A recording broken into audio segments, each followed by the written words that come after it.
Today on the bus, we need to change the injectors. The last time we had the oil changed, they noticed that we had a little bit too much fuel in the oil. Actually, any fuel in the oil is too much. But we had close to 10%, which means desperately time to change the injectors. There may be one, there may be few that are leaking. While we're at it, we're going to change all 6. This is what an injector looks like in a 12.7 liter Detroit diesel. Nice big piece of iron and a little heavy, but we'll be changing them. The first thing we need to do, remove all these hoses, but to remove the hoses, we need to remove the liquid that's in the hoses first. That's why we have the bus jacked up. We can get underneath, put a pan, and release all that antifreeze. Once the antifreeze is out of the bus, we'll be able to remove the hoses, take the valve cover off, and start working. In our bus, we've left provisions in the bedroom to be able to have access to the top of the engine. We'll be getting access from there, as well as access from back here.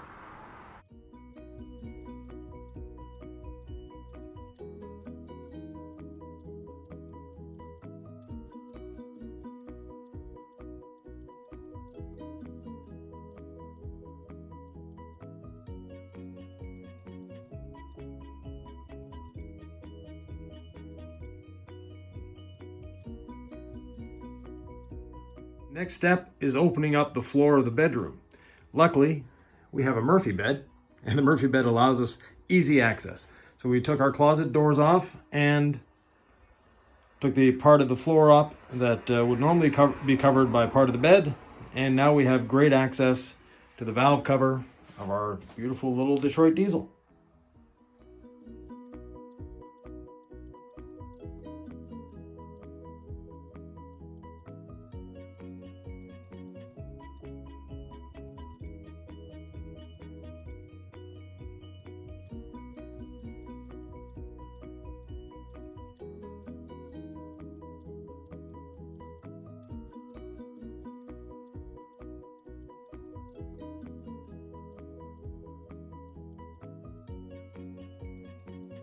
Well, we finished off yesterday afternoon by taking off all the hoses for the air and for the liquid that go over top of the head.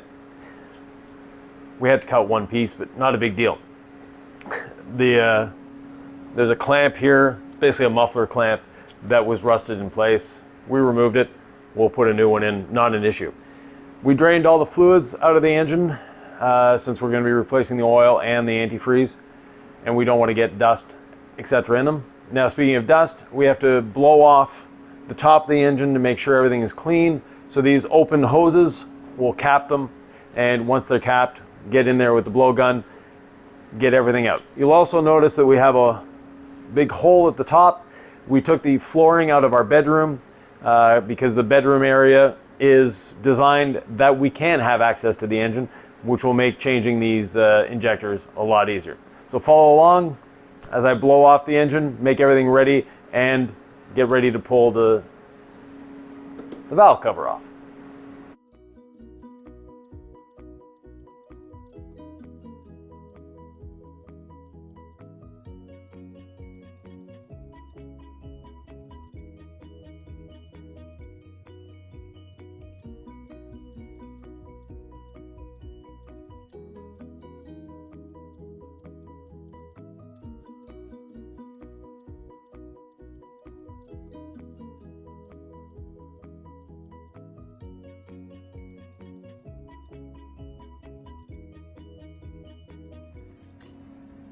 Now we have the valve cover off and we have the Jake brakes off.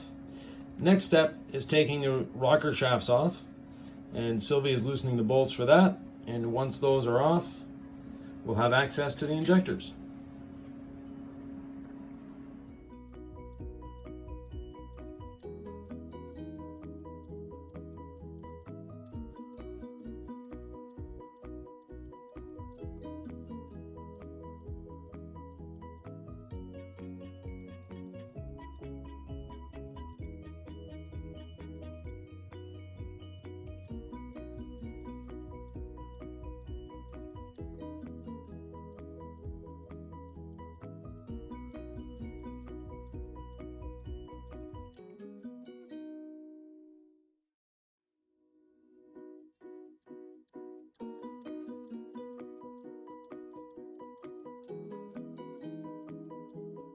Now we're ready to remove the injectors. We have the rocker shafts off the engine, and they're labeled and where they were, so not a problem. We also took the fuel lines off the back of the head and blew the head out. That way, when we remove the injectors, we will not get any fuel inside the engine where we don't want it. The other thing, so you can see the injector here, it's held in with this nut. So we simply remove that nut and we can lift. It's a 4-valve head, so we have our 2 intake and 2 exhaust valves. The intake are here, the exhaust are there. And when we put this all back together, we'll be adjusting the valves and adjusting the injectors, of course. Here we have all the parts out of the bus, and including the injectors. Everything is labeled, everything is in order here. And we found our leaking injector. Actually, the injector isn't the problem.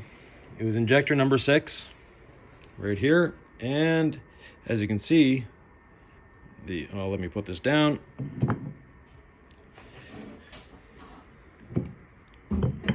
There we go. As you can see on injector number 6, this O-ring is no longer an O, it's a C. So a C-ring doesn't seal as well as an O-ring does. But since we're going through all this work to remove that injector, to remove that seal, we're going to be changing the injectors, putting new ones in from Quality Fuel Injection in Oakdale, California. He's the injector rebuilder that did the injectors for our 8V71 and our Buffalo, and did a spectacular job of them. They're so well balanced that our idle has never been so smooth before, and everybody that hears our engine comments on how smooth the idle is. So we went back to the same people, and we're going to be putting in 6 new injectors into our 12.7 liter Detroit diesel.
One of the modifications we're doing, some people call it a quick fix O-ring, and from Detroit Diesel, they actually have a part number for it, which is 05104701.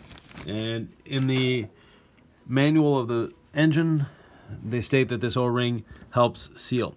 So in the bottom of the cup, we need to put this O-ring in. They suggest either plastic or wooden driver, and that's what we made here. A little piece of wood, 1 5/8 inches in diameter. We drop the O-ring in, level it out, and once it's level,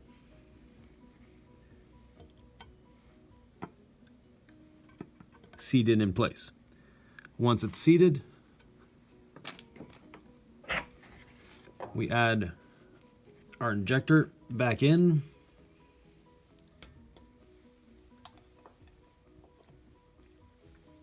centering the injector between the two valve springs, pressing down by hand, and then putting the injector keeper in its place and tightening it down. Once we get them all finger tight, we'll go through and torque all of these down to the proper torque value.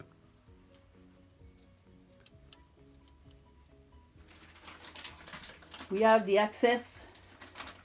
Yes, so having our fold-up bed makes a big difference, and we have good access to the engine compartment, so we're able to do modifications and work on our engine like this when we need to.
Now that we have the rocker shafts in place, we need to set the valves. To set the valves, we need a couple specialized tools. This is one of them. If we look on the specifications of the engine, it says injector setting 78.8 millimeters. This tool is 78.8 millimeters. Now, this tool comes with different fittings, and if you look here, there's an 82, there's a 7, oh, put it the right way up. There we go. There's 78.2, and there's a number of different ones depending on what the engine is calling for. This one is calling for 78.8, so that's what we're going to use. As you remember, we changed the screws here, so now we just have to get them close to where they need to be. And there is an order to doing these valves. It's not just willy-nilly. It's in the book, so you'll be able to find it. But you set the valve overlap on one cylinder, and when the valve overlap is set on that one cylinder, you can do the intake and exhaust valve of another cylinder and the injector of a third. Then you keep going around like that until you get everything the way it needs to be.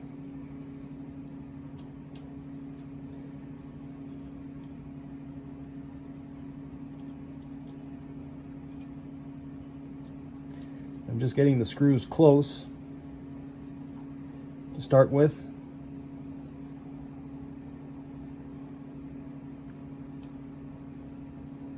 And then once they're close, I can take my feeler gauge and get it in there. Seems I got that one a little too close. Once we get the feeler gauge to go in where it needs to go,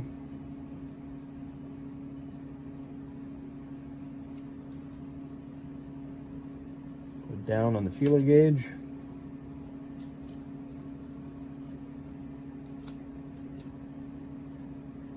And these are go, no go feeler gauges, so they'll go in the first portion, but they won't go past the second portion. So that tells me that I have the right adjustment. And then we'll adjust the locking screw, or the locking nut, down, making sure that the adjustment screw doesn't move.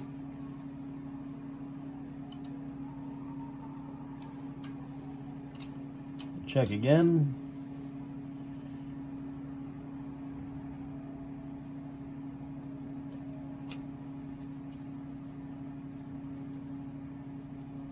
that's good. So that one is set. And I'll come back with a torque wrench and torque all of these down. But once you get one set, little dot of paint on it. That way I know it's set. I don't have to go back and touch that one again. We'll set the other exhaust valve.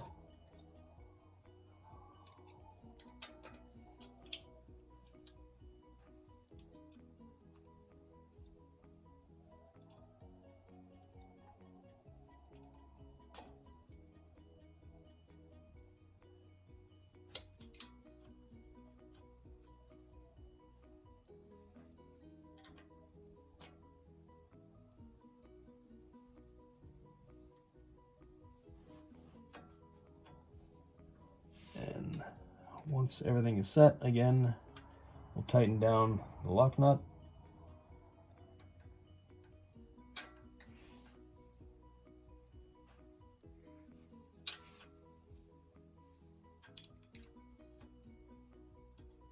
I can get the first portion to go in, but not the second, meaning that I have the right adjustment. That's good. Next step is adjusting the injector. And we have this tool here, and there's a hole in the side of the injector that this goes into. And when we can just pass it over the spring, then we know we have the right adjustment. Again, we change these follower screws, so we're having to drive them down a little deeper because they're at all the way up. We didn't want interference when we were putting this back together.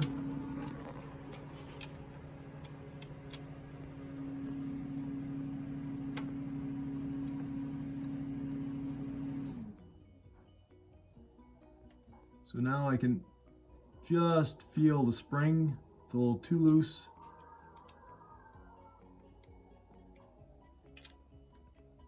Just back this off a little bit.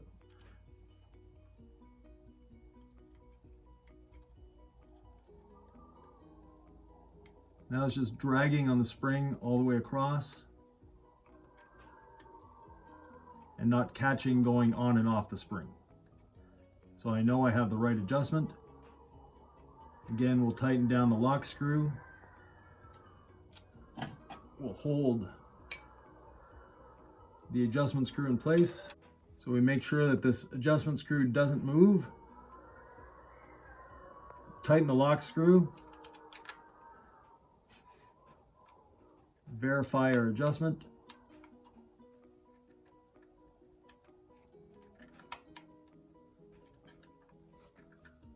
Seems good. And once we're done, a little bit of paint. Pull this out of its hole, and we're good to go. In order to adjust the valves on another cylinder, we have to put the valves on one cylinder in what's called overlap. So as you can see here, I can easily spin the follower for the intake without a problem, whereas the exhaust one is well anchored.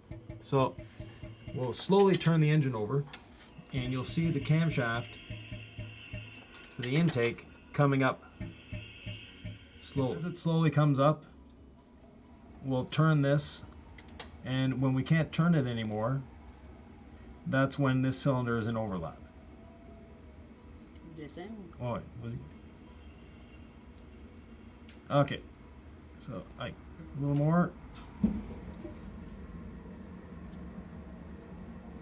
Paper boost. Okay, so now I can't turn it anymore. So this cylinder is in overlap, meaning that this is cylinder number 3. We can adjust the valves on cylinder number 4 and the injector on cylinder number 1. Once everything is adjusted and your lock screws are actually tight, we'll just check the torque on them to 30 foot-pounds.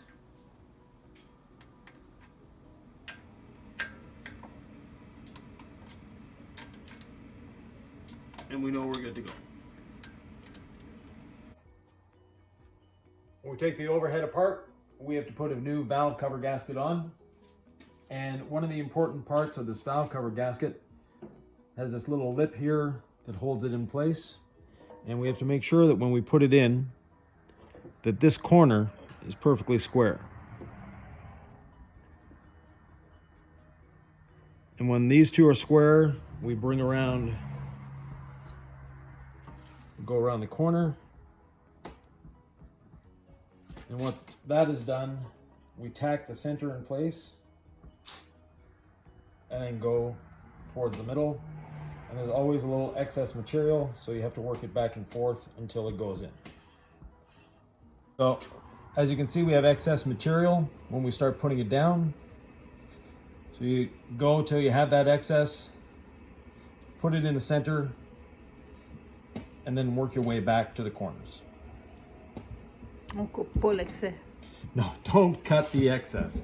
Not something you want to do. The other thing that is suggested in the book is to put a bit of RTV, a 1/8 bead, just on these corners.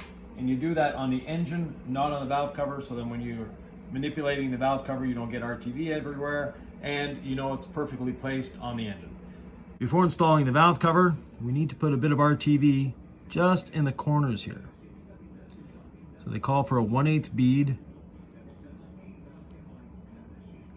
right there and right there, front and back. No more than that. After the lower valve cover goes on, next step is the jakes. So there are those big hunks right there, jake brake. They're the next to go on. So now we have them just hand tight on. We have to torque them and then adjust the jake brakes like we adjust the valves. Once we have the jake brakes on, it's a 2-stage torquing process. So the first stage is 40 pounds, and the second stage is 80 pounds. Adjusting the jakes is like adjusting the valves. You need 2 feeler gauges, both 26 thousandths of an inch. And we put that there, and the first one we adjust is the bridge itself. So we bring this down till we have the right feel on our feeler gauge, which means a little bit of resistance, but no play.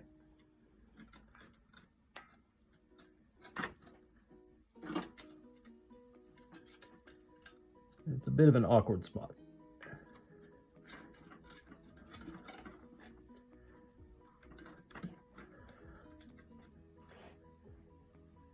Let me try the other feeler gauge.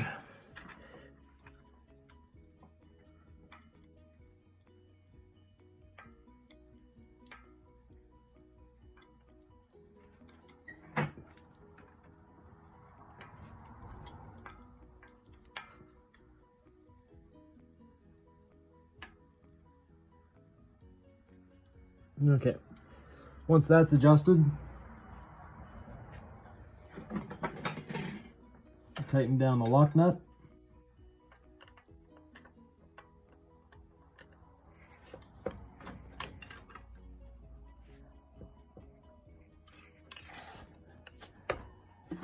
Check it again, and it's good. Now we leave the feeler gauge there. The reason is, this is a bridge that goes up and down, but there's a secondary adjustment on this side for the other valve. And if you don't leave this there, and as you tighten this one, it can actually rock the bridge a little bit. So you remove the 26 thousandth there by putting 26 thousandths there. So we instead use 2 feeler gauges and make sure that both feeler gauges, once we're done, go in and out with the same tension.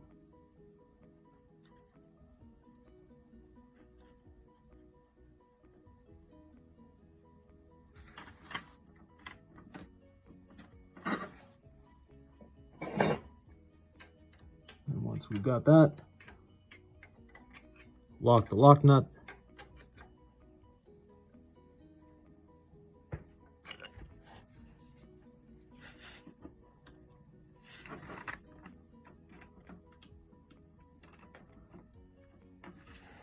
And this one got a little loose.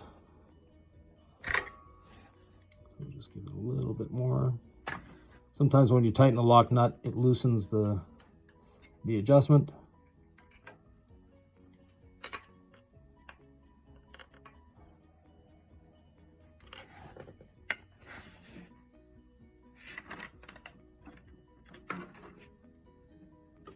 There we go.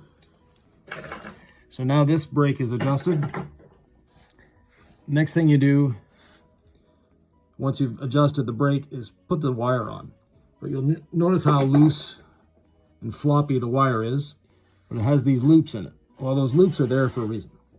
And when you're installing your Jake brakes, you want to tighten the loops around a screwdriver.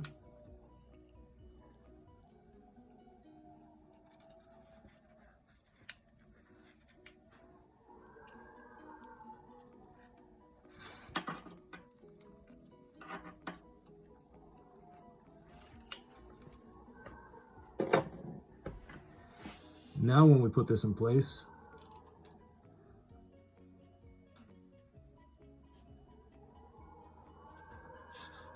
it will stay basically where we put it, and it won't want to rock around into the valves, someplace we don't want it to go. Now it's all back together. As you can see, we've done a bit of cosmetic work as well. All the hard pipes we sanded and painted, the ones we had in our hands. We changed the silicone unions between them with new clamps, changed all the fluids, filters. It's good to go. This bus luckily has a priming feature built in, so we can pre-prime the injection system to make sure that we have fuel, in the right places, ready to go. And it should be just as simple as hitting the starter button. Now, speaking of starter button, this bus has a rear start feature, always a great thing to have. It allows us to start the bus from here instead of having to run all the way to the front of the bus and back again if something happens to go wrong. Example, I spot a leak or something when we first started up. The bus, or what we did here, as you saw, we changed the injectors, we changed the injector seals, we added what's called a quick fix seal. That seal is, should we have a leak in the future, it will prevent more fluid or more fuel from going into the oil and going into the cylinder.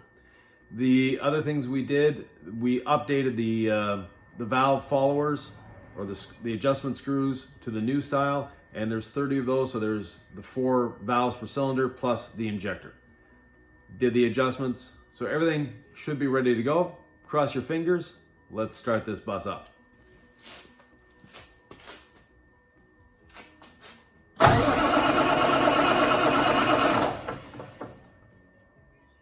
And if we actually put the button to the rear start, it will help.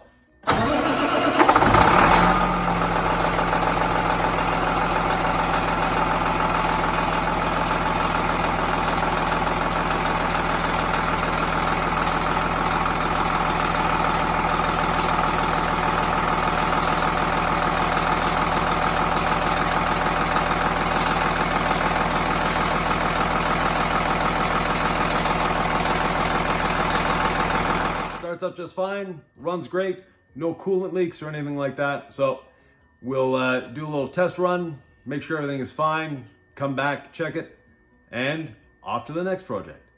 If you have any questions, comments, thoughts, or ideas, please leave them below. Always happy to answer your questions, and thanks for watching. Don't forget, you can also subscribe, maybe even hit that notification bell.